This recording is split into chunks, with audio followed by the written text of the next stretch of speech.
honor and pleasure to welcome back for the 5th year in a row our keynote speaker for the forum, the director of the OSHA Directorate of Construction, Scott Ketcham.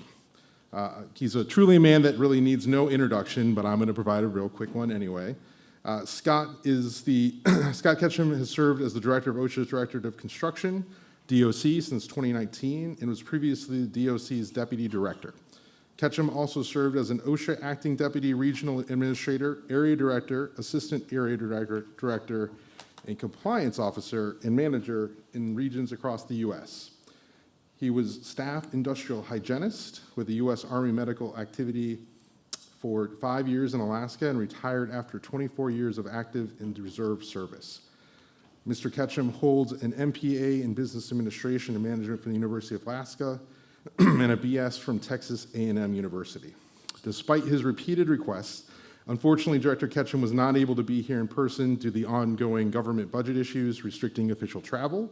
However, he has generously made himself available to us on Zoom to present and answer your questions. So please join me in welcoming Director Ketcham to speak.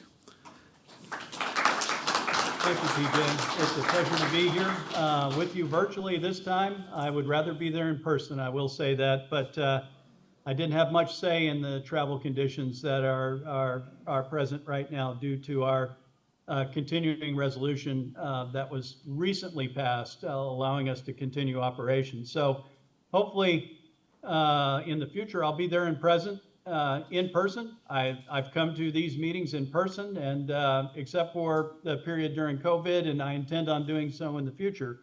And first off, I wanted to say thank you to the NCCCO, to the foundation for inviting me. TJ, I appreciate it. I appreciate all the work that we do together and the work that we're going to do in the future. And for your board of directors who are meeting there today, I give you my heartwarming thanks for the work you're doing to keep operators trained, certified, and safe out there. And to the operators out there who are tuning in on this, thank you for what you're doing to keep people safe. It really is important. I know you know that. So again, I wish I was there in person. So I'm looking forward to sharing some information with you today. And if we have time towards the end, I can share some anecdotes about my time in Alaska and some of the cranes that, and crane-like equipment moving activities that I saw up there when I was up there if we have time. So that said, I'm going to share my screen with my presentation, and I look forward to some interaction with you. And if time does allow, at the very end, we can add something else in, which I'd call a bonus. I try to change these up a little bit to keep them interesting. I like telling stories. I mean, I've been around OSHA now 25 years, been a safety and health professional 30 years. And quite frankly, and my 5 years active duty time in the Army, I've been around heavy equipment most of my life, either as a safety professional or driving it when I was in the Army. And I have an appreciation for what you do with heavy equipment moving around and moving loads around. I have a great appreciation for that. So without any further ado, I'm going to share my screen and move on with the presentation. So again, that's who I am. We always have a disclaimer on here. This is kind of what I'm going to talk about this time. Some of the projects that we're working on, regulatory activities, some of our inspection statistics. Obviously, you're a crane-centric organization. We're going to talk about cranes and construction and some of the data there.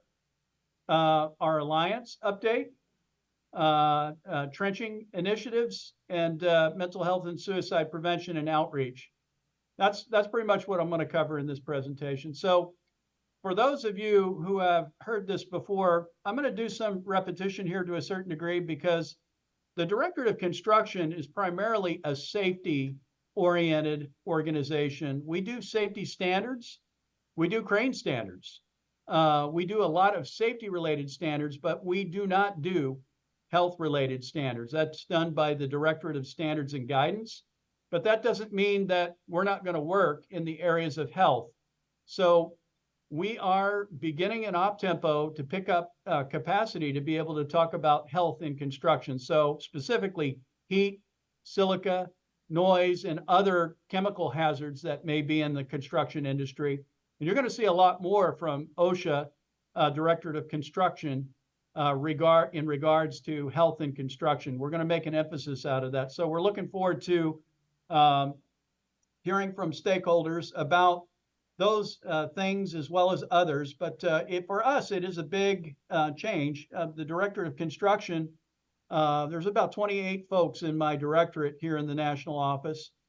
And we did not have any industrial hygienists or health specialists. And we just recently, in the last year, hired 2 industrial hygienists to work on these things. So you're going to be hearing more from us about an emphasis on health issues in construction. On a operational side, we have a field operations manual for all of OSHA that covers everything except construction. We're going to fix that. There is going to be a construction inspection chapter in our field operations manual. And basically, just so I give you an idea about what our field operations manual does, it is basically the manual that describes how we operate and how we do certain types of inspections. And so the construction chapter will break down how we handle construction inspections and how we program them, how we handle unprogrammed, and how we focus on hazards, such as the Focus 4, which I'm going to talk about in a few moments.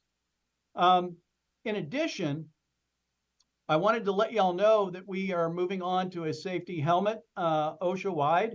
So you will see across all of our programs in OSHA in the field and here in the national office, when we go on construction sites and when we go on sites that require head protection, we will be wearing safety helmets. I'm going to cover that in a moment. In addition, we're focusing on infrastructure safety. As you know, the IIJA, the Infrastructure Bill and Good Jobs Act, actually authorized in late 2021 over $800 billion in heavy civil construction across the nation. And those projects are currently under bid and underway. And OSHA is trying to reach out to these sites that we know, because when a federal grant is released, we know where those site locations are. We're trying to get OSHA consultation out there to make sure that safety is an important part of the Infrastructure Act and those jobs, that they're good jobs and they're safe jobs. In addition, we will be utilizing our resources to target some of those sites as well, and on state plans as well. And so you're going to see us out on these infrastructure sites, and we want them to be safe. And I think all of y'all would agree with me, a good job site is a safe job site. So our transition to safety helmets, basically, what we found was that our hard hats do provide some overhead protection from falling objects, some limited protection, but the safety helmets provide protection all around the full broad spectrum, from the sides and the back and the front. And it's not only from the top. And so we decided, we're seeing those a lot on construction sites. We ran a pilot across OSHA to try to determine which type of safety helmet we were going to go to. We chose one, and it's one of the 4 that's represented on there in the different colors. We chose one particular one because of user acceptance. It was relatively cool, lightweight, and provided outstanding use of being able to attach things to it that we might utilize in the future, like a visor for protection of the eyes. It also allowed for protection of earmuffs if we chose to utilize them as well. And something that we're beginning to look at as well as cameras along the side of the particular hard hat, where we can actually, with MOLLE equipment, we can actually attach cameras and stuff like that so that we can do our jobs more electronically as we move along on a site. And so we're doing this as a best practice. We are not requiring work sites to transition to safety helmets, but we figured it was a good way to lead by example and provide a higher level of protection for our staff according to our safety and health management system, as well as lead by example on construction sites and other sites that OSHA visits nationwide. So you're going to see us here in this quarter, the first quarter of our fiscal year, rolling out safety hard helmets, and come January 1st, every area office and the national office of OSHA will all have safety helmets that we will be wearing out on the job sites. Again, I mentioned the Infrastructure Safety and Health webpage. If you haven't been on this site, it is Infrastructure Safety and Health on OSHA.gov, and it's a one-stop shop for all of our construction standards and directives and letters of interpretation. But in addition, compliance resources, compliance assistance resources, like for a smaller company, if you don't have a safety and health management system, there's a link on there how to start it up, and examples of how you can build a safer workplace for your workers. And so it's something that we think is very helpful. It's got a lot of resources on it.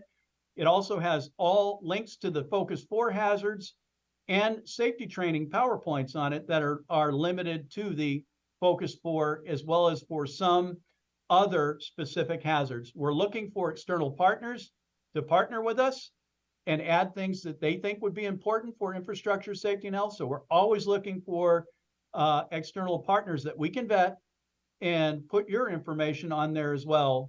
We're looking for other resources as well to add to this. Our goal was to make it a one-stop shop for the construction industry and for people who are trying to get engaged in the IIJA grants that are going out across the government. Now, the other part that OSHA does in Directorate of Construction is we do construction regulations. And for the most part, all of our regulations that we do in DOC, the Directorate of Construction, are safety standards. Maybe someday in the future we'll do health standards as well, but we're not ready for that opportunity yet. But these are the current rules that we have out there. PPE in construction, otherwise known as PPE Fit, which was issued back in July. We have a standard that is looking for spring 2024 for comm towers, communication towers. That will be a notice of proposed rulemaking. We also have a specific crane amendment standard. It's set for spring of 2024. I'd like to see that earlier. It's a lot of things within subpart CC that we receive from stakeholders, making some fix to subpart CC that needs to be done. Right now, the agency's resources and priorities are really focused on heat and infectious disease. So I'm going to try to get that out in spring of 2024. We'll see if we can get that done. Welding in confined spaces, that is another one that's subject to available resources, which is making sure that when we say confined spaces across all of the construction standards, when we say confined spaces, we mean the definition of a confined space in subpart AA, which is construction confined spaces.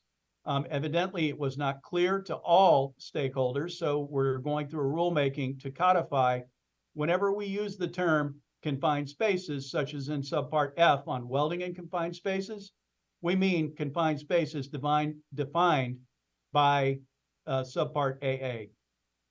And then a couple other rules that aren't necessarily run by my directorate, which are powered industrial trucks.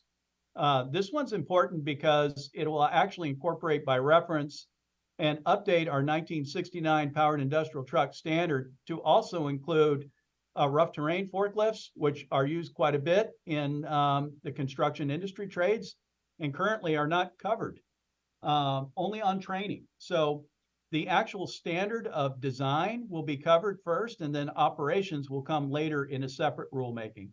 And then finally, the last two, worker walk-around representation. This is an opportunity to make sure that the workers have a representation on all sites across all industries. This isn't just construction. And it is an opportunity to make sure that they are representative and to clarify who that representative can be. That I posted, it was imminent. It was actually issued in early September. So we're looking forward to working on a final rule here very soon. In particular about that rule, comments are still open. The comment period is still open until mid-November. So if you're interested in that rulemaking, please go to the website for the worker walk-around representation. If you're interested on that, I can post a link to you so you can get to it in reg.gov.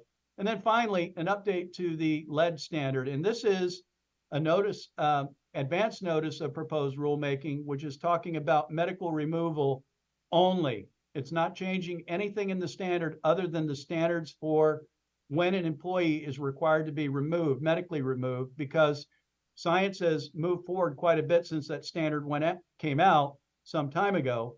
And we believe that it is less protective than the current standard. So we are looking at getting comments on that and moving forward with updating medical removal for lead.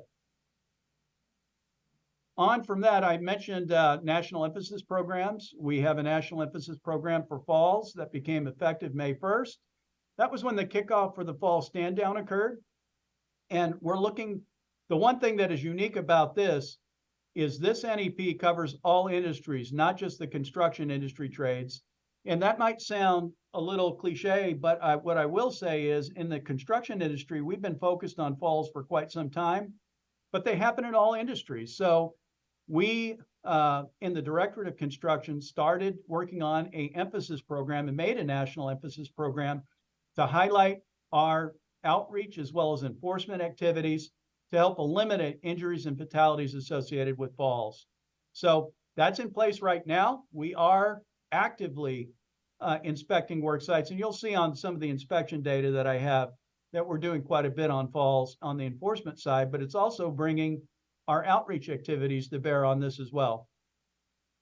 Again, I think I've talked about this with y'all before, but our HEAT National Emphasis Program, it's not run by the Directorate of Construction, but over 50% of the workplaces that are looked at by OSHA are in the construction industry sector. So, you know, because of working outdoors and with the excessive heat, especially this summer, again, this is something that you, if you're not aware of, you should become more aware of. And we have targeted inspections through our construction targeting and unprogrammed inspections as well. Many of the inspections that we do, if we are looking at, say, for example, falls or trenching or other things, or doing our programmed inspections, we're looking at heat as well. So just, if you haven't read that, there are many things on our webpage that will help workers be safe in the hot environments. And this is the second year. We're going into past the second year of this, into the second year of this NEP. So we're looking forward to more to be done in regards to ensuring workers are protected from heat hazards in the workplace. I mentioned PPE in construction. Basically, this standard includes the explicit requirement that PPE, the personal protective equipment, must fit workers properly. In the previous standard, it had the design criteria, but there was not a section in there that says it must fit properly. And so we amended the standard. We got out a proposed rule on that. The comment period just closed on that, but we are looking forward to moving forward with ensuring that the standard requires that PPE must fit properly. This will bring it in to be consistent with general industry and maritime industries as well. And in some ways, it addresses the concerns of women in construction to make sure that harnesses and other PPE is designed to fit the worker. For smaller people and larger people, this can be an issue, and it's something that the standard is looking at specifically addressing. The 60 days to submit comments, it closed on September 18th.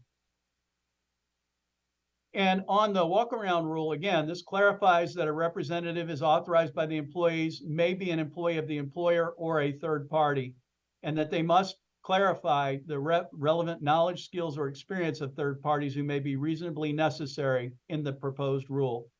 And we gave some examples, if you're interested on this rule, a few examples of when third parties were helpful when authorized by employees for this purpose. And this standard is currently open for comments until mid-November, and it's being run by my shop. Okay, so the top violations specific to the construction industry for 2023, our fiscal year, which ended in September, are up here. You can see that falls are probably the leading indicator here for serious, willful, and repeat violations. If you look at ladders, scaffolding, fall protection training, aerial lifts, and fall protection systems down on the bottom. That is 6 different sections that are the highest cited. And I will say ladders, scaffolding, and aerial lifts are certainly, many of those citations are related to falls in the workplace. And so, you can see that quite a bit of that is focused on falls. It's certainly something, it's our highest cited standard. And a lot of these other standards are related to it. But you also have fall protection training, eye and face protection, head protection, and 1926-20, which is a requirement to have a safety and health program. You can see that that falls in there at number 7 this year in regards to having a requirement that you have a safety and health program in place. And we're finding quite a bit of that, as you can see, coming in at number 7. And so this is just kind of an overview of where we are in regards to things that OSHA is finding OSHA-wide across all 10 regions. Now, the breakdown on the Focus 4 hazards, which is also on our infrastructure webpage, you can see that over 60% of all the fatalities that occur nationwide occur in these 4 categories: falls, struck by, electrocutions, and caught in between. And particularly, if you look down at caught in between, that is the majority of those fatalities are trenching fatalities. And I'm going to talk about trenching fatalities in a moment, but it's certainly something that has been something that OSHA is really focused on. Struck by equipment, objects or equipment, obviously is something that, we focus on in regards to moving equipment around or lifting or powered equipment on a work site. That accounts for number 2. And then obviously falls to a lower level with 378 is the leading cause of death of construction workers. But 2021, almost 1,000 workers died related to these hazards that are listed here. Or 60% of those 986 were related to the Focus 4 hazards. So on crane injury data, I gave you this earlier in the year, I believe, when I presented to the IUOE and I think the SCNRA. This is data that OSHA has through BLS. And you can see that 2021, that was a COVID year, and there was not a whole lot of data that was released to us specific to cranes. We could not get that data. We're hopeful that 2022 and 2023 will provide us with more insight into crane injury data. But on the fatality data, they did release that, which I found to be interesting, and at least for general industry, but they did not for construction in 2021. And you can see through the COVID period of 2019 through 2021, construction, for some reason, was not part of the BLS CFOI data that we could sort out, but general industry was. I'm not sure why that was. We've worked with our partners in the BLS to try to figure that out. Hopefully we'll get that straightened out here in 2022. But you can see over the last 5 years, or 5-year period of 2017 through 2021, there were 84 fatalities. Of those, 16 were in the construction industry trades. So what are we finding? We didn't do it by particular numbers in this case, but again, the top crane violations are operator training, certification, and evaluations. That is the number 1. That's the citation that we're seeing, quite frankly, quite a bit.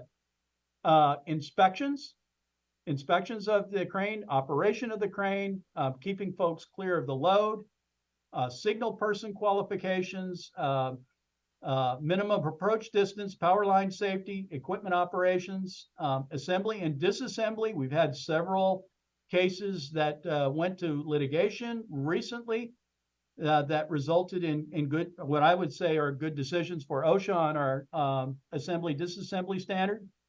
And wire rope and hoisting personnel. The top 2 are tied for the most violations, which is inspections, operator training, certification, and evaluations. So one of the things in addition that we do here in the national office, besides doing standards and running emphasis programs, is we also do catastrophic investigations of incidents. And there's a couple on here that you can see. One of them was a massive bridge traversing over a major roadway that collapsed onto the members of the public, as well as some of the construction workers who were also under that, down in Florida. That was one that we got engaged on. We've also had tower crane failures. I believe the one in the center, the left, on the bottom left, was down in Miami, and that was regards to a failure that occurred during a hurricane. We also do communication towers and also roadway and bridge failures as well. We do quite a bit of that type of activity here lately. I would say that just this year alone, my engineers have been engaged in 5 major incidents. And when I say a major incident, this is something that drew national attention and resulted, for the most part, most of these cases, in a loss of life. Not all of them were in construction. One in particular was in a grain elevator, where they were removing a chute off the top of a grain elevator. And I think TJ saw that when I presented that at the Alliance meeting here recently. But as they were removing the chute rigging failed, and the chute fell on a worker who fell almost 100 feet to his death when he was knocked off the top of the grain bin silo. But the grain chute slipped off of the bridle the way it was rigged, and it fell on the worker and knocked him off, and unfortunately resulted in a fatality. We also had a tower crane collapse here this fiscal year, where it was potential with the foundation. We had issues with that, or we're still investigating that, but it appears that there might have been foundation issues. We've had 2 hydraulic cranes fail where the boom broke off this year. 2 of them both of these resulted in fatalities and killed workers. They're currently open investigations. I can't say where. I'm not going to get into any details on that. And then finally, we had a mobile hydraulic. This one was not a fatality, thank goodness, but came very close. It was a demolition job on a work site where they were removing a conveyor belt on a work site, where as they cut off a piece of the conveyor, it was rigged, and you could see, we have video of it, you could see that where it was rigged, the crane would not be able to support it, and the weight, when the final cut was made, I would say the northern side of the conveyor fell down with workers on top of it, and the southern side overweighted the crane and flipped it over where it was overweighted. Fortunately, in that case, no one was killed. Several people were injured, but again, significant activity, and it's something that we spent some time on. So we do a lot of catastrophic investigations in DOC. But I'm going to go through one that we did a couple years ago, and I don't think I shared this with y'all. I know I presented this at perhaps the American Bar Association or the AGC, but this was a fatality of a lattice boom crawler crane. I'm not going to say where it was or anything like that, and you will not see anyone, any manufacturer, and or we were very careful to make sure that we didn't include any locations or the name of the company or anything like that. But in this particular case, they were constructing a wastewater treatment facility, and 2 employees were standing on a scaffold. If you can see where I'm pointing to here, we're standing on, let me go back. We're standing on a scaffold right adjacent on the inside when the crane boom catastrophically failed and fell on them. They were only lifting wooden roof trusses, and they were lifting 4 half wooden roof trusses. I believe that it was about 50-foot spans. There was 4 of them. And when the boom fell, striking the employee, 2 employees on the scaffolding, 1 employee was killed and the other was injured. This was definitely a significant activity in regards to loss of life. and potential, definitely issues with the boom on the crane. But more importantly, what we found on this was when we started looking at the crane, we found deficiencies within the wire rope that led to the catastrophic failure of this particular crane that allowed the boom to fall down. And quite frankly, this was the boom hoist wire rope was fatigued and it failed. And the exterior strands of the wire rope had fractured, causing the boom to catastrophically fall on the workers. Now, we also cited the particular operator and the technicians who also who were contractors associated to do this, didn't properly inspect the crane's boom hoist wire rope during the shift and monthly inspections according with OSHA standards. More importantly, it was the contractor failed to document its monthly inspections of the cranes and its wire ropes. And what we found was that metallurgical examination, that's a big word, study of the wire rope, the failed wire rope, indicated that the extent of breaks in the wire rope were due to fatigue failure was extensive and numerous over a long period of time and was easily noticed during a proper shift inspection. But it wasn't in this particular case. So we also found some rigging deficiencies when they're the third party inspecting the annual inspection. The contractor did not correct deficiencies raised by the third party inspector during the annual inspection a few months before the incident. So that involved the wire rope as well as rigging. And this led to one worker being killed on a work site involving a crane boom failure, as well as another employee being injured for life after being struck by the boom and the resultant injury caused from that. It was preventable. So moving on from that, I mean, I like to give examples to folks, but I also want to say OSHA is looking at partnering with people and working together to prevent these types of things. And I'm proud to say that we're getting real close to signing an alliance with NCCCO and NCCCO Foundation regarding crane operations and sharing information back and forth between us. I'm really excited about this and looking forward to some data that we can work with to help encourage worker safety so that I don't have to report things like what I just did about that boom failure incident. That resulted in 2 workers, one being killed and one being life-changing incident for the rest of his life.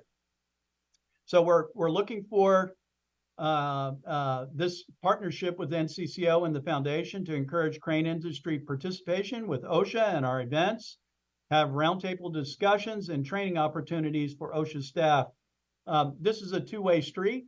When we go into an alliance, we'll work with alliance members and their partners.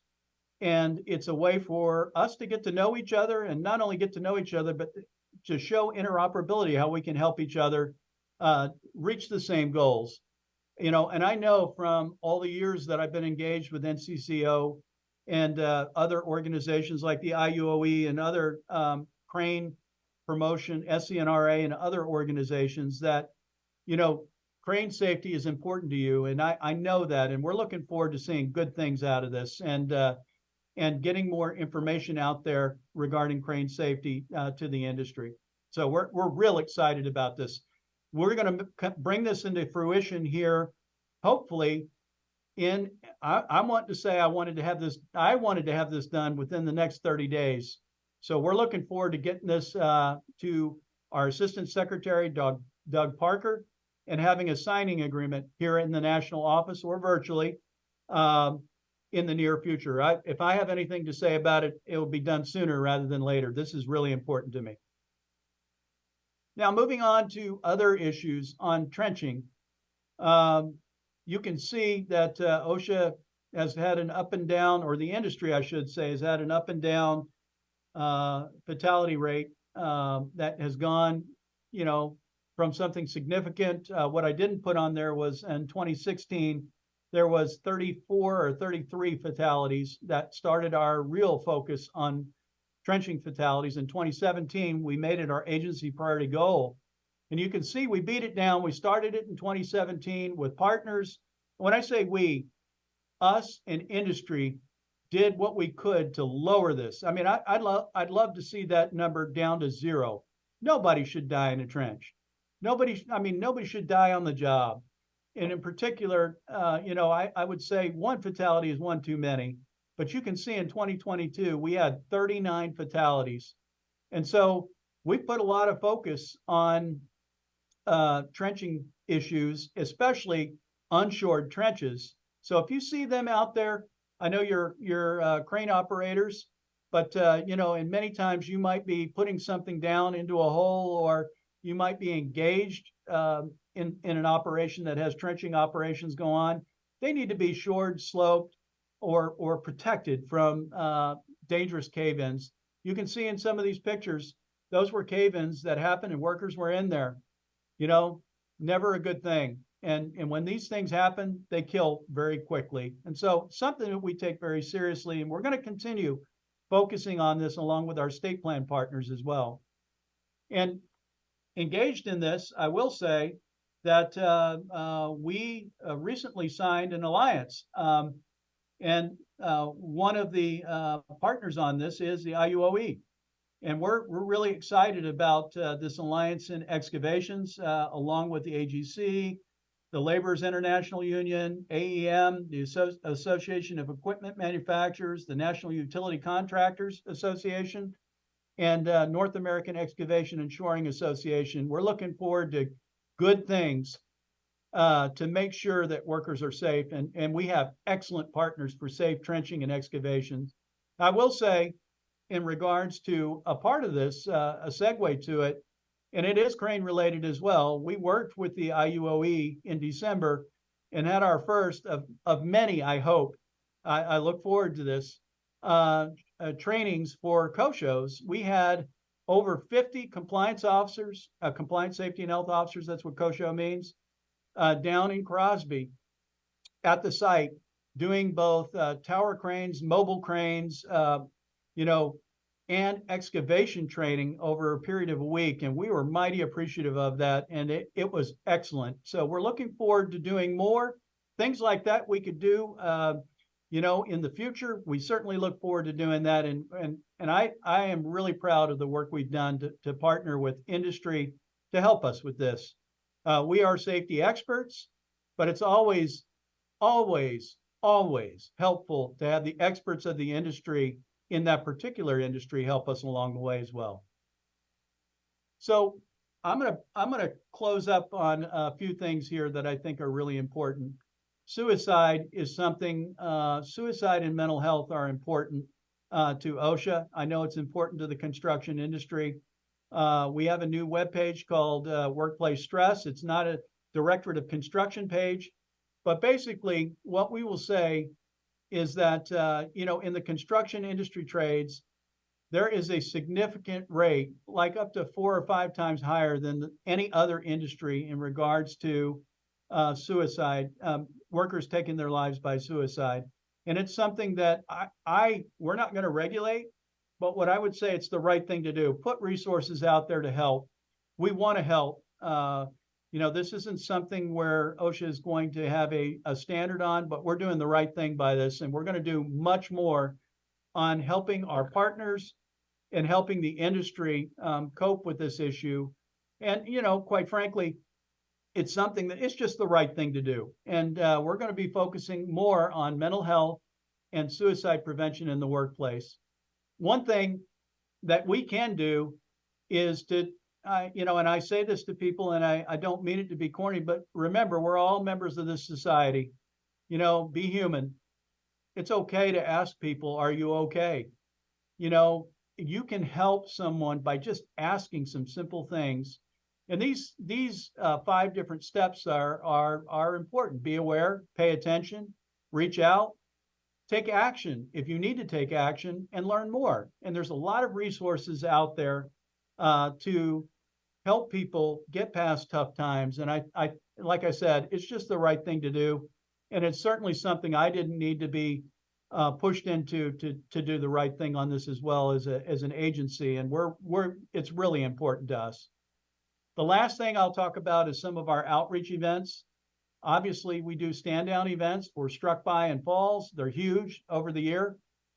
We look forward to doing more of those. We also do things. AEM, the Association of Equipment Manufacturers, came down on the mall and had construction on the mall. It was pretty cool. They had a lot of equipment out there. I didn't make it out there this year. My staff did. I unfortunately had an illness that I couldn't come out the day that we were supposed to be out there. I would have looked for some of our partners who are all out there. We also do trench safety stand downs, and again, year long, there's a safe and sound week. But I would say, aside from these stand downs, we should be looking out for trench safety and falls all the time, and we should be looking out for struck by incidents. And not to say that these events aren't great events on compliance assistance, but we should be looking for these things year long because they kill workers. And that's really what I wanted to stress. These weeks are great. We have a great time doing it. We get a lot of mileage out of it. We get a lot of information out to the public on that, but these things should last year round. And that said, I am done with my presentation. I'm subject to any questions you may have. Great. Thank you very much, Director Ketcham. We really appreciate the presentation, and again, you making the ability for you to be present on Zoom. So we can see your face now, which is fantastic. We have a few minutes for questions. We have a couple people in the room, the CCO staff, that if you raise your hand, they will bring the mic to you. If you do not talk into the mic, then it will not be recorded, and he won't be able to hear you either. So I do have a question already that from somebody who wasn't able to make it, Director Ketcham, why we wait to see if there's any questions from the audience.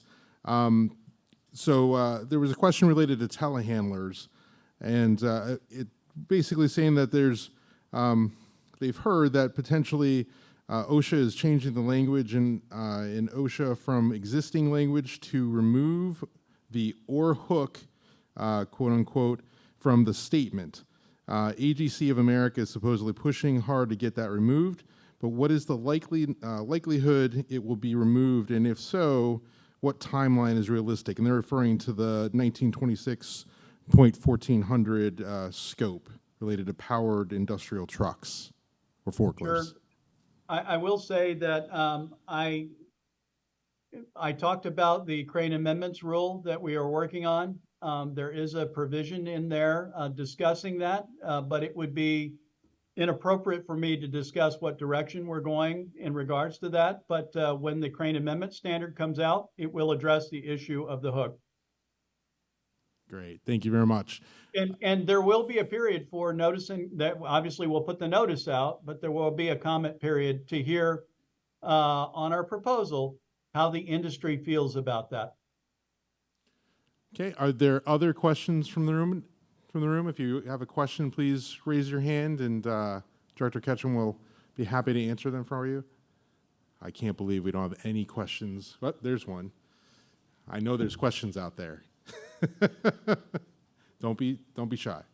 I just had one quick question. You said the top crane violations, one of them was inspections. Is that people not doing a monthly inspection, not doing their annual inspection? What does that entail? Can you elaborate on that? Sure, it was both. That one fatality that I showed there was they had an annual inspection and they had a monthly inspection, both. The annual inspection didn't find the wire rope, but the monthly one did by an outside contractor, and they didn't fix it. It was both, actually. Great question. Any other questions from the room? Oh, we do have one right up here. Mark?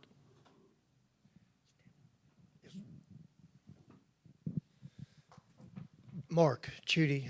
Question is, do you have more information in regard to crane-specific accidents and violations in the BLS, or where would we find those? Yeah, actually, as I said, under injuries and fatalities, for some reason under BLS, we rely on BLS to get that information, but we also run what we call a severe injury report within OSHA. And that severe injury report would include struck bys and typical failures of, like, for instance, the failure of that boom. And it would include that information in there. It's called our serious incident reports. I don't have that data on the tip of my fingers, but I aim to get the BLS data because the BLS data ensures that we're only looking at employers that are covered. Well, the BLS data, we can sort out employers that are not covered by OSHA because in some cases, self-proprietors, there are some people that fall outside the scope of OSHA standards. But our SIR is probably the best because those are ones that we actually inspected and investigated in. And I can have that information ready for our next meeting. And it's something I can certainly share through our upcoming alliance with the NCCCO and NCCCO Foundation. I'd be happy to do so. Excellent. Thank you very much. That'd be fantastic. So that's all the time we have for questions. And again, I wanted to thank Director Ketcham for joining us, again, taking the time to be online despite the trouble with the travel. And we really look forward to working with you going forward, both in the Alliance and in general, to help improve the safety of the crane industry. And so I really appreciate you being here today. And another round of applause for Director Ketcham. Thank you. You bet, folks. Glad to see you, or glad to talk with you. And next time, I will be in person. Sounds great. Thank you. You bet. So now I'm happy to introduce our next presenter.